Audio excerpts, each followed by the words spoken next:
말씀드리겠습니다.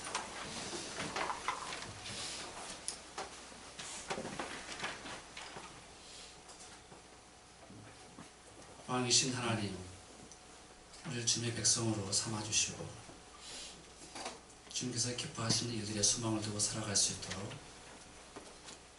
우리를 인도해 주시니 감사합니다. 오늘 이 시간 하나님 말씀을 우리의 마음을 활짝 열고 들을 수 있도록 하여 주시옵소서. 우리가 아멘할 수 있게 하여 주시옵소서. 순종할 수 있는 힘을 주시옵소서. 예수님의 이름으로 기도합니다. 아멘.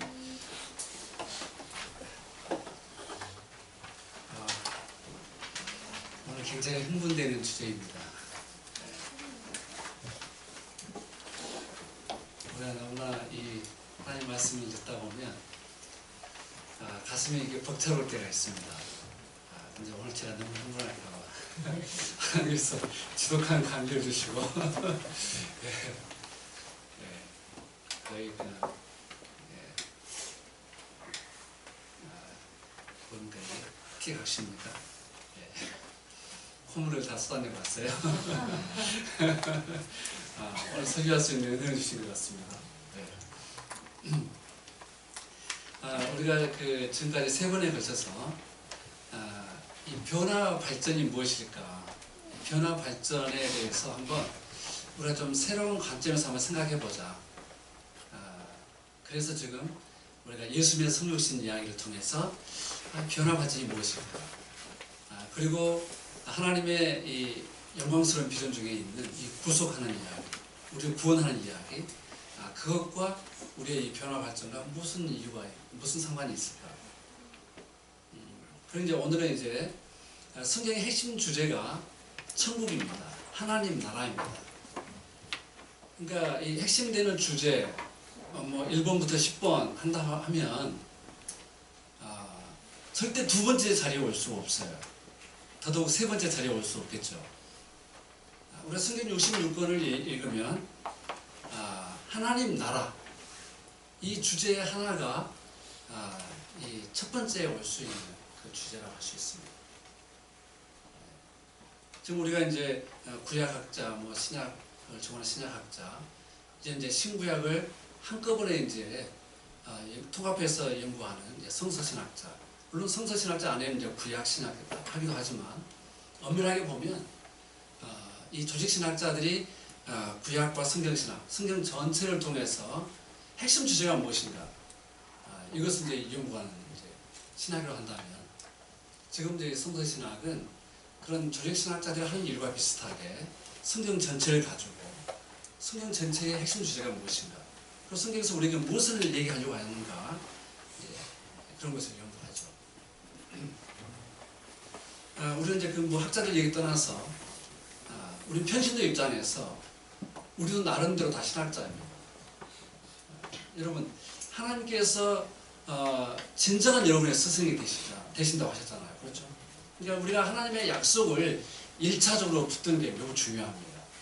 그러니까 우리는 좀 더 훌륭한 신학자냐, 좀 더 나쁜 신학자냐, 이 차이만 있을 뿐이지, 이 모든 성도들은 하나님의 말씀을 읽고 우리 하나님 말씀 읽는 가운데 하나님께서 우리에게 주신 말씀을 들을 수가 있다는 거죠. 그리고 우리가 자기가 신학자이든 아니든 간에 항상 겸손하게 내가 하나님의 백성으로서, 하나님의 자녀로서 이 하나님의 말씀을 듣는 자세가 매우 중요합니다. 가장 기본적으로는 우리가 다 알 수 없어요. 우리가 하나님을 알아가는 첫 출발이 뭐냐면, 하나님께서 우리에게 하나님을 알려주시지 않으면 우리의 이성으로, 우리의 지혜로 하나님을 알 수 없습니다. 이런 겸손한 고백이 매우 필요합니다. 이런 기본적인 겸손에서 출발하지 않게 되면 우리가 흔히 저지른 실수, 따라서 해봅시다. 내가 만든 신. 내가 만든 신을 우리가 섬기게 됩니다. 내가 만든 신이 가장 무서운 우상입니다.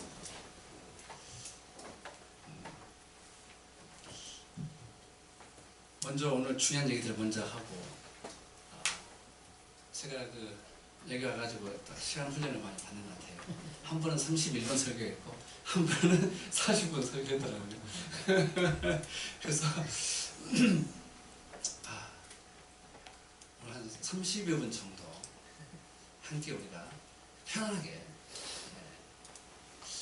좀 여러분이 함께 이렇게 한번 참여해보는 그런 마음으로 했으면 좋겠어요. 이 참여가 굉장히 중요한 요소거든요. 여러분 일단 몸이 오면 참여한 거예요. 근데 더 좋은 참여는 여러분의 마음, 여러분의 이 지정의, 예? 여러분의 생각하고 느끼고 여러분들이 이렇게 결단하고 이런 그 모든 것을 가지고 여기에 같이 있으면 가장 좋은 참여입니다. 예. 이분 90%는 성공하신 거죠. 몸이 와 있으니까. 이 몸이 와 있는 게 매우 중요해요. 내가 몸이 여기 와 있어야 한다고 말하지만 잘 안 듣는 자녀가 있거든요. 여러분, 몸이 굉장히 중요합니다. 몸이 굉장히 중요해요. 제가 지금 몸이 불편하니까 오늘 그 차 후진해서 넣는데 그것도 굉장히 힘들더라고요. 뒤돌아봐야 되잖아요, 후진하려면. 이게 안 돌아가니까.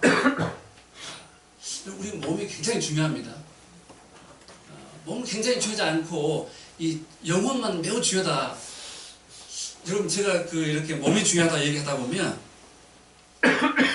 영혼이 더 중요하잖아. 이런 마음속에 그런 마음이 들 수 있어요. 근데 그건 나쁜 게 아닙니다. 왜냐하면 본질적으로 우리는 영적인 존재이기 때문에 본질적으로 영적인 존재예요. 영이 떠나게 되면 우리 몸은 의미가 없어요. 근데 중요한 것은 몸이 없는 영이 없다는 거예요. 결국에는 뭐예요? 영혼과 육체를 차별해서 나누는 생각 자체가 잘못된 거예요. 근데 우리는 너무나 몸을 너무 중요하든지 요즘에 신학자들 속에서도 욕구를 경영하라, 이 욕망을 다루는 그래서 굉장히 우리가 스포츠도 즐기고 무엇도 즐기고 이 세상 살면서 하나님의 선한 창조를 마음껏 즐겨야 한다. 이런 쪽으로 막 나가는 사람도 있어요. 근데 쉽게 우리가 저 사람 막 나간다 이게 할 수 없단 말이에요. 그러니까 내가 가지고 있는 생각만 무조건 옳다라고 여러분 생각하고 다른 사람의 생각 또 나와 다른 것을 내가 배제해버리면 나도 그 사람한테 배제를 당하는 거예요.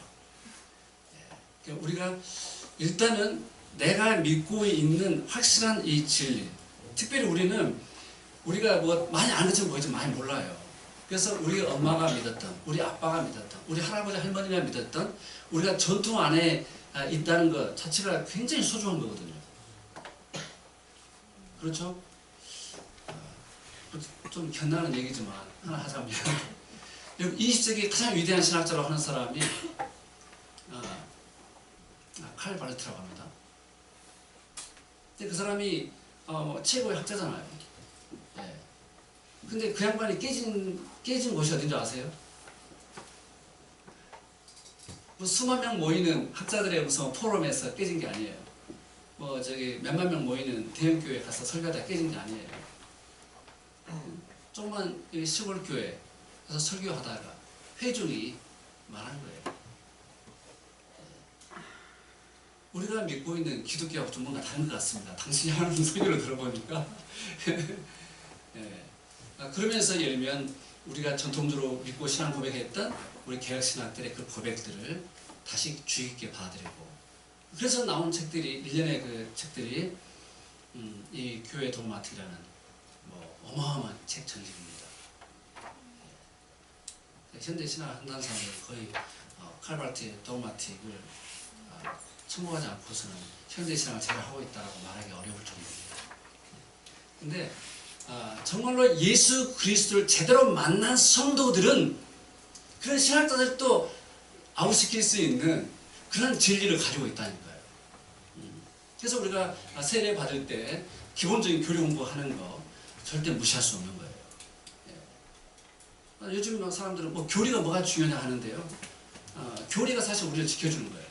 우리가 성경을 제대로 공부한다는 얘기는 성경이 우리한테 무엇을 얘기하고 있는지 그 교리를 발견하는 것이고 그 교리에 맞춰서 내가 순종하는 겁니다.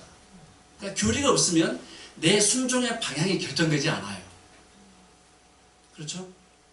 예를 들어서 한번 해볼까요? 우리가 핵심적으로 고백하고 있는 웨스트민스터 신앙 고백서가 있어요. 대소요리 문답 신앙 고백서. 이게 우리의 표준적인 우리 교리 문답입니다. 대소요리 첫 번째가 인간의 제일되는 목적은 무엇입니까? 이렇게 물어보죠. 인간의 제일되는 목적이 무엇입니까? 답이 뭡니까? 하나님을 영원롭게 하고 영원토록 그분을 즐거워하는 것입니다. 그러니까 어느 한순간만 즐거워하는 게 아니라 영원토록. 그러니까 우리는 영원 속에, 영원 가운데서 출발했고 우리는 끝나거든요. 우리 인생은. 그렇죠? 내가 100년 후에 죽는다 할지라도 죽는 거잖아요. 그렇죠? 예.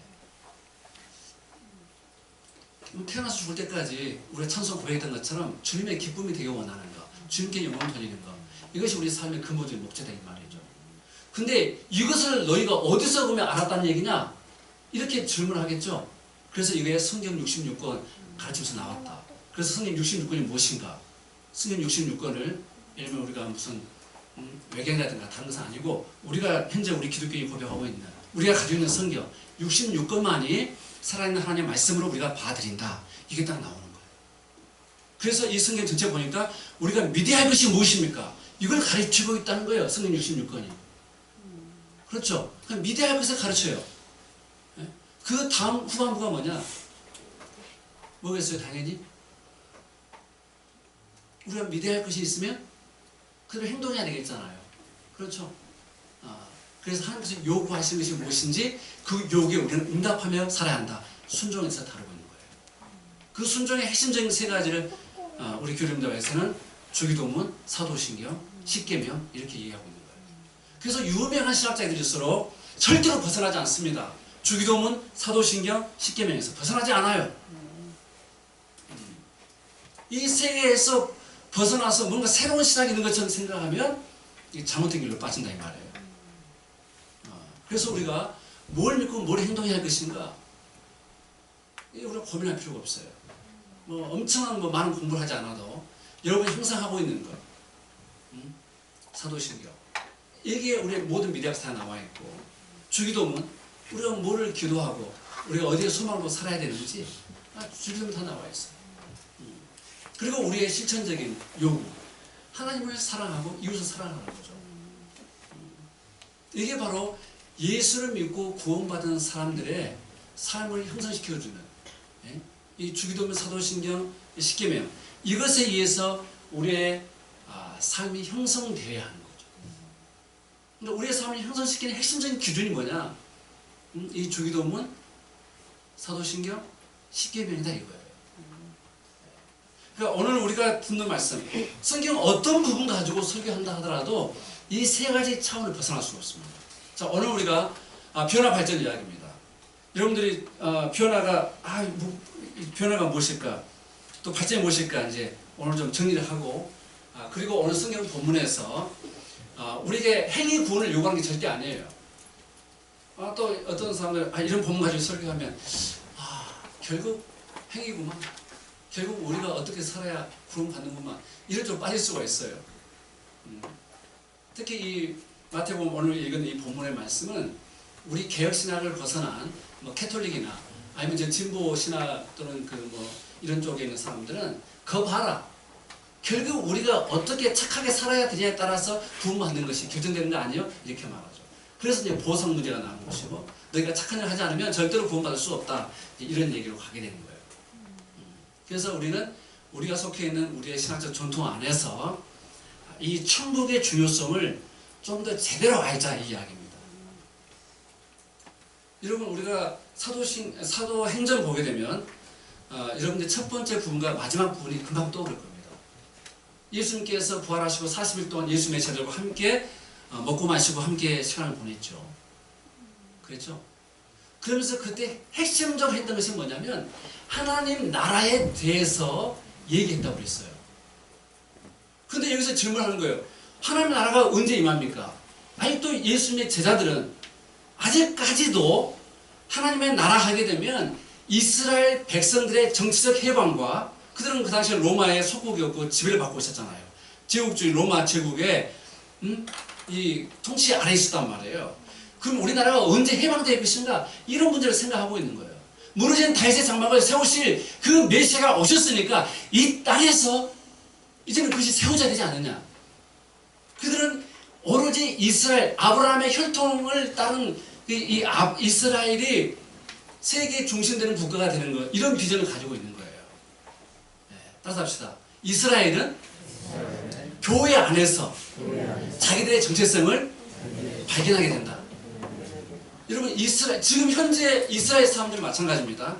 그들이 예수 그리스도의 복음을 받아들이고 예수 그리스도를 자기의 구원주로 삼고 이 기독교 신앙으로 돌아오지 않는다면 그들은 자기들이 구약 이 성경에서 보여줬던 메시아를 대망하고 있는, 메시아를 기다리고 있는 거, 헛된 기다림으로 끝나는 거예요. 우리가 이것을 또 뒤집어 보면요, 이런 말은 들어봐도 괜찮을 것 같아요. 대체 신학이라고.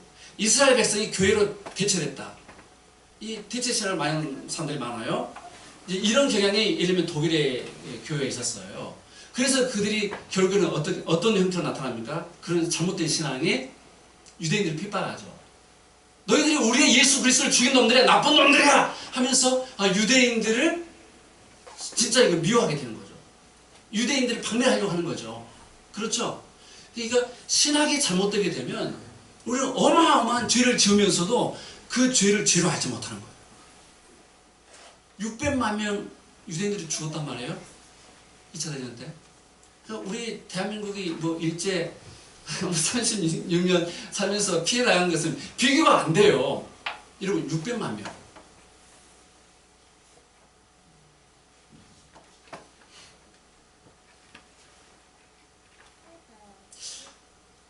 또 이런 잘못된 신학 중에 하나가 이제 또 예를 이제 이 바이블 벨트라고 하는 미국의 예를 들면 남부 지역에 남침리교회 이런 쪽에 그 뭐 세대주의 신학 중에서 많은데 그들은 결국 유대인들이 중심이에요.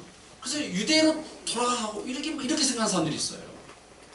로마서는 오히려 이것을 깨부수고 있는 거예요. 혈통적 이스라엘의 해체, 오로지 예수 그리스도를 주로 고백하고 예수로서 믿는 믿음 안에서 하나 된 사람들, 교회, 이 교회 안에서 자기들의 정체성을, 내가 누구인지를 올바로 발견할 수 있는 거예요. 유대인도 마찬가지입니다. 그래서 제가 첫 번째 설교했을 때 아마 그 얘기했던 것 같아요. 하나님의 오중 비전이 무엇이냐? 하나님께서는 영광, 자신이 영광 받으시는 것을 가장 중요하게 생각한다는 거예요. 그게 이 창조의 목적이라는 얘기죠. 그래서 우리 인간을 구원하는 걸 통해서도 하나님께서 영광 받으시는 것이고, 이 창조 세계가 하나님의 영광의 무대예요. 그래서 칼빈이 말한 것처럼. 그래서 이 영광이 굉장히 중요한 신학적 주제입니다. 그리고 하나님께서 우리 인간을 구원하는 걸 통해서 영광 받으시는 거죠. 그런데 우리는 이제 이런 성경을 읽게 돼요. 왜 예수 그리스도의 십자가를 통해서 하나님께서는 자신의 영광을 가장 강렬하게 비추셨는가? 이런 성경을 읽게 되면 예수 그리스도의 그 십자가가 하나님의 영광을 보여주는 거라고 얘기한단 말이에요. 영광입니까? 수치입니까? 십자가가? 이거 한번 생각해 보세요. 여러분, 예수 그리스도의 십자가는 쉽게 생각할 때는 하나님의 저주이자 뭐 축복이 아니라 복이 아니고 이 저주란 말이에요. 비참함이란 말이에요. 그렇죠? 근데 왜 십자가가 이 하나님의 영광이 가장 빛나는 곳인가? 여러분, 십자가 없이 여러분 천국 들어가지 못합니다. 십자가 없이 하나님의 자녀가 될 수 없습니다. 십자가 없이 우리의 죄를 용서받을 수가 없습니다. 자, 그러면 하나님의 영광, 그 바로 다음에 따라오는 주제가 성경에서 하나님께서 우리를 구원하는 이야기라고 했잖아요. 구원하는 이야기. 구속. 구속이 이루어지지 않잖아요.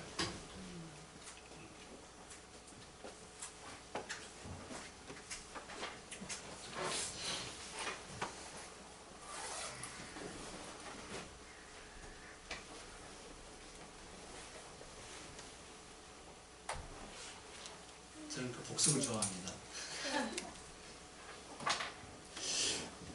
우리가 이 천국하게 되면 네 가지 차원에서 제가 물 마셔도 되는가요, 목사님? 타이밍 때문에 제가 보기에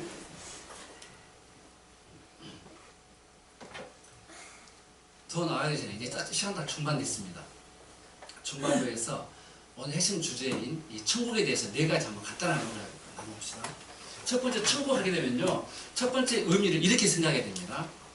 한번 따라서 말해봅시다. 세상에 대한 하나님의 궁극적인 주권을 표현한다. 예. 그러니까 천국 하게 되면 여러분 그냥 먹고 마시고 좋고 막 우리가 마음껏 이렇게 즐기고 막 이런 인간적 차원으로 생각하지 말고, 천국 하면 첫 번째 뭐를 생각해야 되냐면 세상에 대해서 하나님의 궁극적인 주권을 표현할 때 우리가 천국, 하나님 나라 이런 말을 한다는 거예요. 성경에서. 여러분이 생각했던 천국하고 좀 같은 이미지인가요? 예. 자, 두 번째는 하나님의 피조물인 우리가 왕이신 하나님을 섬겨야 한다. 예. 하나님의 피조물인 우리가 왕이신 하나님을 섬겨야 한다는 주장을 하고 있어요. 이 천국이라는 말을 통해서. 쉽게 이해되죠? 자, 여러분 지금 우리 목사님 좀 창세기 설교를 좀 하고 있잖아요. 지금 여러분 설교 듣는 것을 여러분 같이 적용해 보세요. 그러니까 이렇게 보게요, 여러분. 다양한 사람들의 설교를 들으면서 여러분들이 지금 창세기 지금 쭉 설교 들어가는 것들을 한번 생각해 보세요. 딱 떠오르잖아요. 하나님께서 천지 만물을 창조하셨기 때문에 하나님께서 주인이잖아요. 그래서 아브라함도 하나님을 표현할 때 주제여 이렇게 말하잖아요. 이 천지 만물을 창조하신 분이시기 때문에 하나님께서 주인이시다 이 말이에요. 그러니까 아브라함도 뭐예요? 사실은 천국을 이야기하고 있는 거예요. 천국은 첫 번째 의미가 뭐다? 하나님께서 주권을 가지고 통치하신다. 이것을 우리가 천국의 의미를 통해서 해야 돼요. 아무리 이 세상 좋아도 하나님의 통치가 없다면 무질서로 빠지는 거예요. 그냥. 그러니까 여러분 우리가 타락했음에도 불구하고 하나님께서 지금 통치하고 계시기 때문에 이 정도의 질서가 유지되고 있는 겁니다. 아멘? 하나님께서 오로지 교회에만 관심 있는 게 아니에요. 이 하나님의 마음속의 그 핵심 속에는 하나님의 구원받은 백성들이 모이는 공동체 교회란 말이에요. 교회. 하지만 교회가 어디에 존재합니까? 지금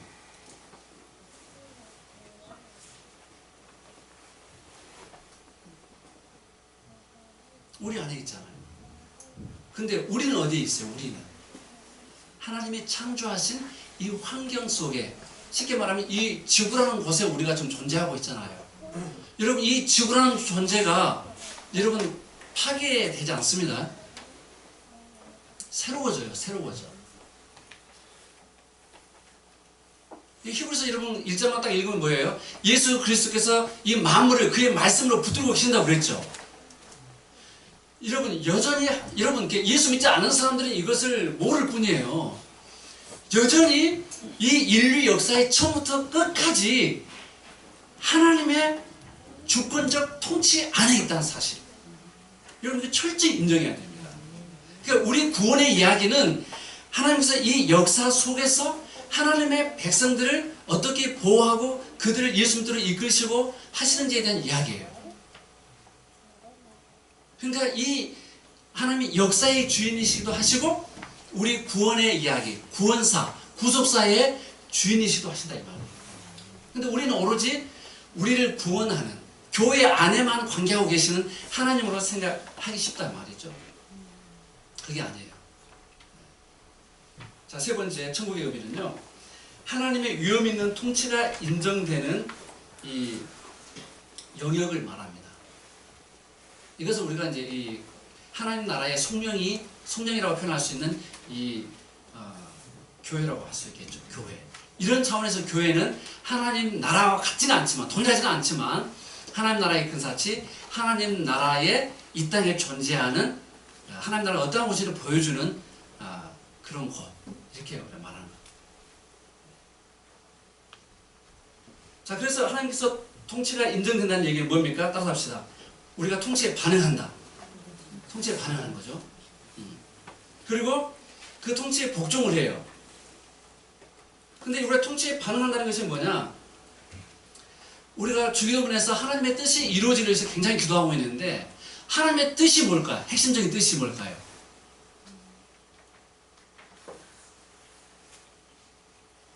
죄로 말미암아서 죽을 수밖에 없는 우리 인간들을 구원하시기 위해서 예수님이 이 땅에 보내주셨기 때문에 그 예수님을 믿으라는 거예요. 그 예수님께서 너희의 죄악을 용서해 주신다. 너희들 예수를 믿으라. 간단히 말하면 이거예요. 근데 우리가 이런 그 구원의 이야기를 해나갈 때 보다 더 성경 전체의 이야기를 드려야 되기 때문에 우리가 항상 짧지만 전체 얘기 한번 항상 반복할 필요가 있다는 거예요. 한번 봐봅시다. 첫 번째, 하나님의 창조. 자, 우리가 하나님의 창조는 완벽했다는 것을 우리가 설교에 들었죠. 그래서 하나님께서 보시기에 심히 좋았다 이렇게 말했죠. 그러니까 이 창조 세계가 죄를 짓기 전에는 완벽했다 이 말이죠. 그렇죠? 자, 그런데 우리 인간이 타락하죠. 타락하죠. 그래서 하나님께서 어떻게 하십니까?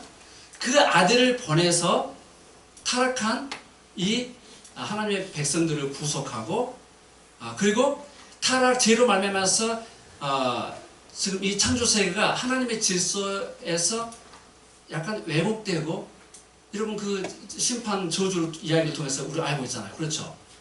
예. 그래서 이 자연 피조 세계가 하나님의 인간을 이렇게 하기 위해서 작동하지 않고 그렇게 기능하지 않게 돼요. 그렇죠? 그럼에도 불구하고 하나님께서 우리가 죄를 짓고 나서 범죄한 이후에 그런 수고의 대가를 치르면서도 먹고 살게 해주잖아요.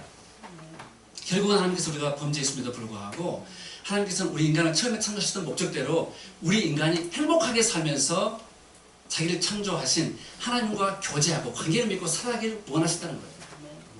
네, 그래서 우리가 하나님의 형상대로 지음받았다 했을 때 그 핵심적인 의미들은 우리 인간은 하나님과 관계하는 존재다 이 말이죠. 하나님의 형상이 의미하는 것이 이게 뭐냐? 하나님의 형상이 뭐냐? 할 때 우리는 첫 번째 따라합시다. 인간은 하나님과 관계를 맺고 살아갈 수 있는 존재다. 예. 이걸 첫 번째로 인식해야 되는 거예요. 하나님의 형상. 그러면 하나님의 형상의 특징이 오로지 하나님과 관계 맺고 끝났냐? 이게 아니란 말이에요. 따라합시다. 우리 인간에게는 이성에 비춰주셨고 의로움과 거룩함에 옷을 입혀주셨다. 근데 우리가 이제 죄를 짓고 나서는 이런 것들이 약간 허물어졌다 이렇게 말하죠. 물론 지금 현재 조직신학에서 유명한 제럴드 브레이 같은 경우는 하나님의 형상으로 지어봤기 때문에 우리가 하나님의 그 형상을 잃어버렸다거나 막 상실했다거나 우리가 뭐 저주의 대상이라든가 이런 말 하면 안 된다 이렇게 말하기도 해요. 물론 칼빈주의를 따르는 학자들도 그렇게 말합니다. 근데 칼빈은 뭐라고 합니까? 하나님의 형상이 거의 다 파괴됐다, 상실되었다 이렇게 말하고 있잖아요.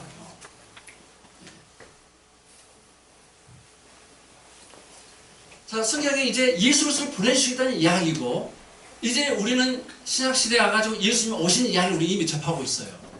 근데 우리는 예수님께서 이 땅에 계시지 않지만 약속하신 대로 성령을 보내주셔서 성령을 통해서 우리와 함께 하신다. 영적으로 우리 가운데 임재해 계신 분이다. 이것을 말해주죠.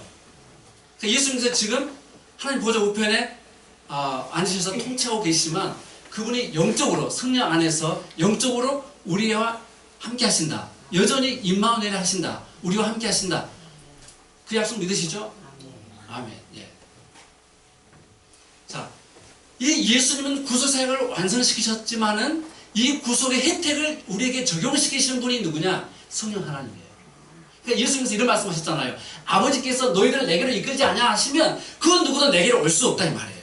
그러니까 우리가 예수를 주로 고백하지만 이것 자체가 우리가 똑똑해서 예수 믿어야 우리가 구원받는구나 이런 차원이 아니라 하나님께서 우리를 예수 그리스도를 아는 하나님을 아는 지혜의 길로 인도하시는 분이다. 이것이 하나님의 은혜다. 이걸 아는 게 매우 중요하다는 거예요. 그래서 우리가 요한복음 10장에서 말한 것처럼 아버지를 아는 것, 예수 그리스도를 아는 것, 그것이 곧 영생이다 이렇게 말합니다. 따라합시다. 영생, 구원, 천국 다 같은 말이다. 여러분 다 같은 말이에요. 혼란하면 안 돼요. 우리가 구원받았다 이야기는 우리가 천국을 소유하게 되었다. 천국을 소유했다는 이야기는 또 뭐예요? 우리가 영생을 얻었다. 이게 되는 거예요. 그래서 우리는 천국 구원 영생이 이미 우리 안에 이루어졌다. 이것을 믿는 거예요. 그리고 이게 장차 예수님께서 오셨을 때 완벽하게 완성된다. 이걸 아는 거예요. 그리고 지금 중요한 것은 우리가 예수님의 초림과 재림 사이에 우리가 어떻게 살아가야 되느냐. 이게 바로 천국의 현재입니다. 구원의 현재입니다. 영생의 현재입니다. 그러니까 우리가 지금 이미 우리가 구원받았다. 이미 구원받은 것에 만족하면서 자기 멋대로 사는 크리스찬들이 많이 있고, 한편으로는 오로지 미래에 이루어질 천국만 소망하면서 이 땅에 사회적 책임을 지지 않고 살아가는 사람들이 또 너무나 많고, 이 극단에 빠져 있는 사람들이란 말이에요. 근데 이 양극단을 두 손으로 움켜쥐고 살아가는 성도들, 이 사람들이 구원의 현재, 영생의 현재, 천국의 현재를 누리는 지혜로운 천국의 자녀들입니다.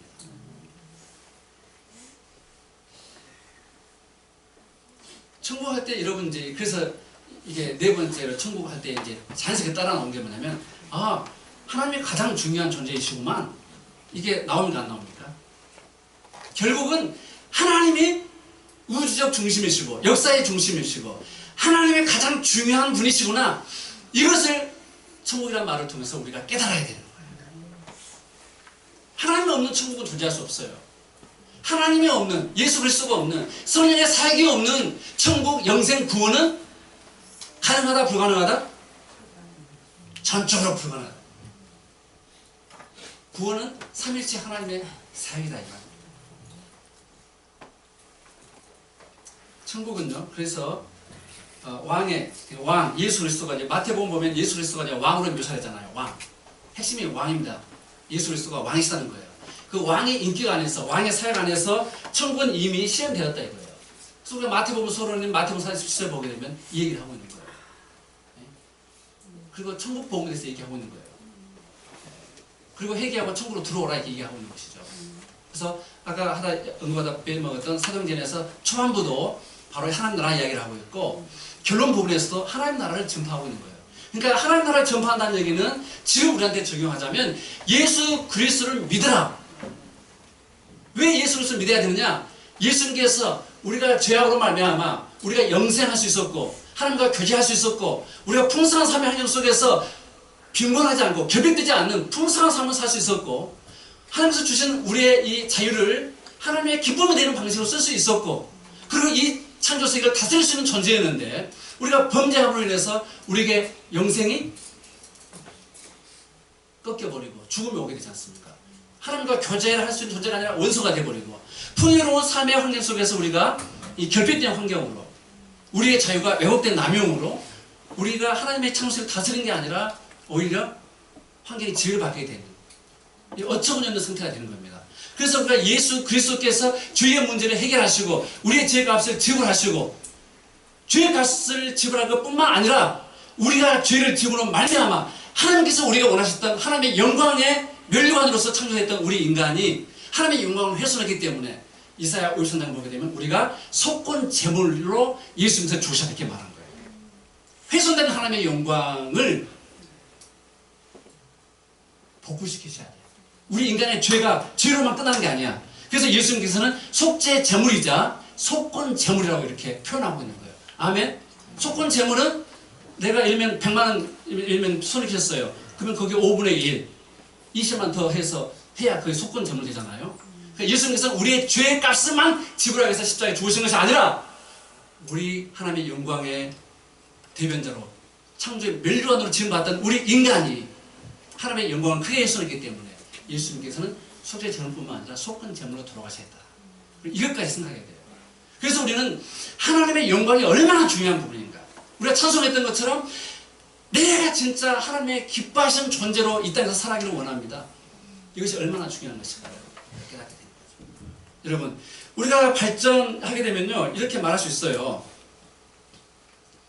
제가 최고 유명한 학자의 이야기를 그대로 내가 반복해서 낭독해 드릴게요.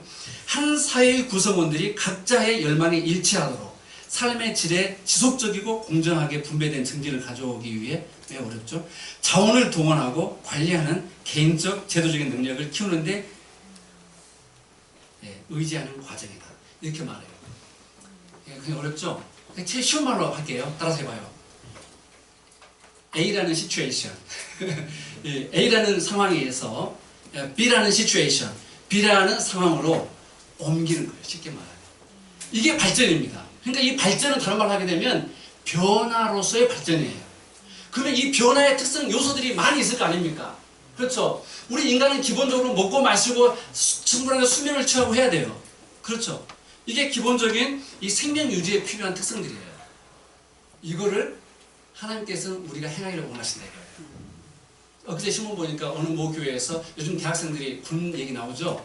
이미 미국의 아이비리그 대학생들이 군 때문에 푸드뱅크 뭐 하고 그럼 식구는 줘 이런 일이 보도됐는데 이제 그 조금 있으니까 우리도 이제 숨겼던 거 말하더라고요. 우리나라 지금 대학생들도 아침을 굶고 뭐 아이스크림 가지고 일주일 버티기, 바나나 한 손 가지고 일주일 버티기 이런 게 현실입니다. 우리 현실이에요. 우리 한국 사회 현실이에요. 이런 미국 인구의 6분의 1이 오늘 저녁을 채우지 못하고 저녁을 넘기면서 아침에 내가 뭘 먹어야 할지 모르고 잠을 자야 하는 인구가 몇 명이나? 6분의 1이다. 여러분 이해돼야 안 돼요? 하나님의 이 폐주 세계, 하나님의 형상을 지음받은 인간들이 그런 삶이 사는 것 자체가 하나님을 마음에 아프게 하는 거예요. 구원받고 안 받고 떠나서. 한국의 모 교회가 아침마다 100명, 200분의 식사를 해가지고 아침을 식사하고 간다. 어떤 애들은 도시락까지 가져와가지고 전신 물고서 싸가지고 간다. 이 이야기가 엊그제 신문에 나왔어요. 그 교회 참 훌륭한 일을 하고 있는 겁니다. 여러분,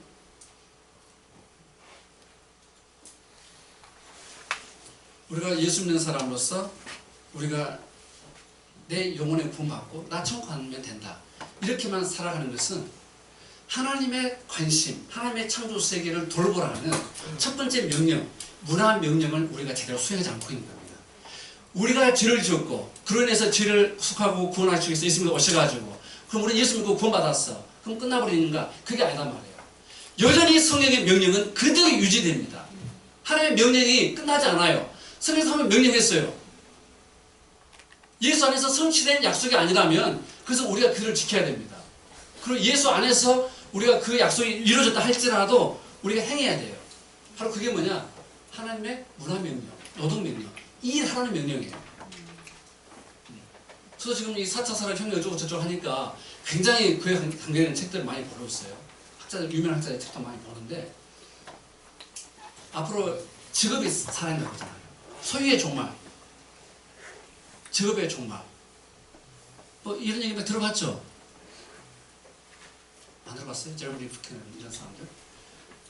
이런 얘기 하는데 또 미래, 여러분 이 직업이 사라져요. 직업이. 근데 저는 성경을 통해서 확신합니다. 직업은 살아있다 할지라도 여러분 이 일은 사라지지 않아요. 일은 폭넓은 개념이잖아요.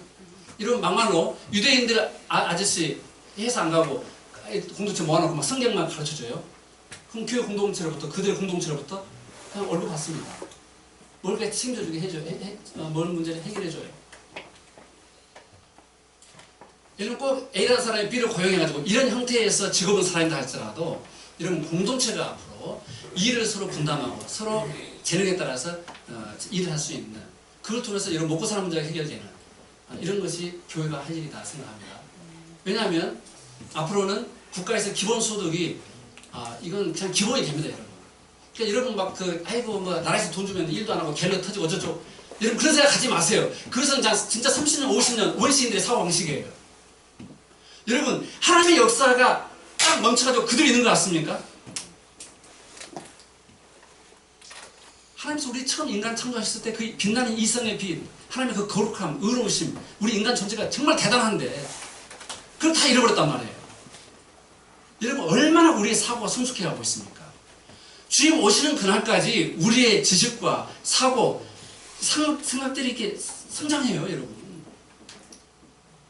이것도 회복이에요, 회복. 회복. 예수 그리스도 안에서 우리가 회복된 거예요. 예수 그리스도의 지성, 여러분 이해할 수 있어요? 예수 그리스도의 거룩하심, 여러분 이해할 수 있어요? 예수 그리스도의 의로우심을 우리가 여러분 이해할 수 있습니까? 그런데 우리는 예수를 다 아는 것처럼 인간의 몸을 입고 오셨다는 이유로 예수 나와 별 차이가 없어. 이런 수준으로 한마디로 막가는 거죠. 하나님의 영광스러움을 모욕하는 거예요. 여러분, 우리가 여러분 지금 막 하나님 말씀 듣고 또 여러분 잘못한 거 지진 거 회개하면서 눈물 찝찝 흘리고 여러분 막 회개하고 막 그러잖아요. 아, 나 이렇게 연약한 존재 하면서 여러분 그렇게 회개하고 다시 하나님 말씀도 순종하겠습니다. 이렇게 했을 때 바로 여러분 얼굴에 짱 나타나실 분이 누구예요? 죄짓기 전에 아담과 하와가 아니고 우리를 구속하신 예수 그리스도예요. 예수 그리스도. 그래서 지금 천국의 중심점이 하나님께 있다면 더 구체적으로 삼위일체 육격 중에 한 분으로 제가 얘기한다면 예수 그리스도입니다. 그래서 하나님 나라를 이루는 방식이 뭐냐? 너희가 성령의 권세와 능력을 입고 예수의 부활의 증인이 될 때 그때 하나님의 나라가 임하는 것이다. 이게 주기도문의 핵심 기도예요. 하나님의 나라. 여러분 마라나타 얘기하잖아요. 요한계시록 고린도전서 16장 어서 오십시오 하는데 여러분 예수가 직접 말씀하신 거예요. 예수 그리스도의 복음을 증거하는 것, 예수 그리스도를 증거하는 것, 하나님 나라 오게 하는 겁니다. 그래서 우리가 이 천국은 결국 우리가 예수님의 지상명령으로 우리의 관심을 집중시킵니다. 지상명령, 땅에서 행해야 할 명령이 아니라 지상, 이를 짓자, 최고의 명령이다 이 말이에요. 최고의 명령, 그게 바로 너희가 살아가면서 또는 혹은 어디로 이동해 가서 복음을 전함으로써 그들을 예수의 제자로 삼으라는 거예요. 그래서 세례받게 하고, 그래서 하나님의 말씀에 분부한 대로 하나님 예수 그리스도가 명령하신 대로 살도록 해야 한다. 그래서 예수 그리스도가 굉장히 부각됩니다. 그래서 예수 그리스도를 알지 못하면 너희가 안다고 하는 그 아버지 하나님은 모르는 것이다 이렇게 말해요. 그러니까 아버지를 아니까 예수님 아는 것이 아니라 예수 그리스도를 너희들이 알기 때문에 하나님을 알게 되고 하나님의 영 성령을 알게 된다 이 말이에요. 그래서 성령까지도 그 예수 그리스도가 누구인지를 우리한테 계시하시기 위해서 모신 분이다 이거예요. 그래서 우리의 목표는 뭐냐? 예수 그리스도를 아는 데 있는 거예요. 예수 그리스도를 아는 것만큼 우리는 천국을 누립니다. 천국. 여러분 그냥 인간적으로 생각해도 괜찮습니다. 물질적으로 생각해도 괜찮습니다. 물질적으로 생각한다 하더라도 여러분 아담과 하와 살 때 부족함 없이 살았잖아요. 너무 화목한 동산에 살았잖아요. 그것이 그대로 이루어져요. 이게 내가 지난번에 했던 구속의 이야기에서 이미 보여준 겁니다. 우리 영혼뿐만 아니라 우리가 눈에 보이는 물질 세계까지도 하나님 다 구속하신다 이 말이에요. 창조시의 그 창조 영광보다 더 영광스러운 저는 구속이라고 저는 믿습니다. 그래서 우리는 예수님에게 집중하고 예수 그리스도의 복음을 증거하고 도심 속에 이 예수 그리스도의 복음을 증거하고 이 도심 속에 온전한 복음을 선포하고 있는 우리 교회로 우리가 사람들을 데리고 와야 되겠죠. 데리고 와야 됩니다. 데리고 와야 됩니다. 아멘. 오늘 설교 듣고 결론이 뭐냐? 데리고 오라는 거예요. Come and see. 와서 보라. 하나님의 말씀이 이렇게 선포되고 있다. 너의 생명을 살리는, 너의 삶을 변화시키는. 그러니까 변화 발전은요, 칭의, 성화, 영화예요. 한마디로. 근데 영화라는 것은 우리가 예수 모셨을 때 가는 곳이니까 우리가 신경 써야 할 것은 우리가 예수 믿고 의롭다함을 받았다. 그리고 그 예수를 닮아가는 삶, 거룩한 삶을 살아야 한다. 십계명을 기쁨으로 즐기며 살아갈 수 있는 성도의 삶을 우리는 살아갈 수 있다. 이게 오늘 하나님 나라와 변화 발전 이야기 전부라고 보면 되겠습니다. 우리 찬송하고 그다음에 기도하죠.